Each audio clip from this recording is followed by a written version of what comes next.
Every weekend, YNN is taking a look at the 12th man, the Buffalo Bills fans who are as diehard as they come. And this week, YNN's Ryan Whalen introduces us to a fan who's hard to miss, even in street clothes. But on game days, well, take a look. This year, he's going by the name Bill's Foot. You know, like Bigfoot. So I'm a big guy, like a giant, you know. Standing at more than 6'4", 330 pounds, it seems appropriate. They're actually leg warmers, but my arms could be considered normal to some people's leg size. When Jake Gouda gets ready for Bills games, I put bells on there.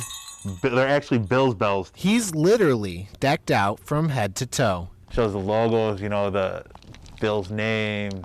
Nobody can question this fan's allegiance. The ones I hate the most are the guys that come in dressed up no colors whatsoever. Can't tell if they're Bills fans. Can't tell if they're Patriots fans.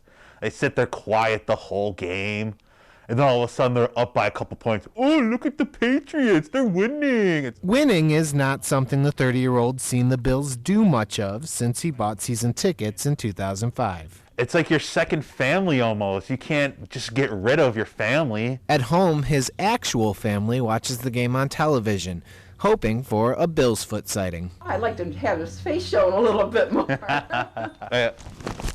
Show my face. Pat Gouda may not show it quite as much, I wear my colors.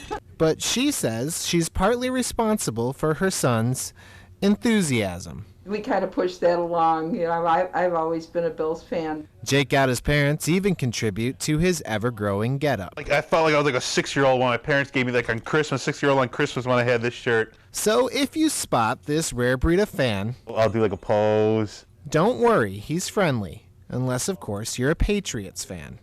In North Tonawanda, Ryan Whalen, YNN.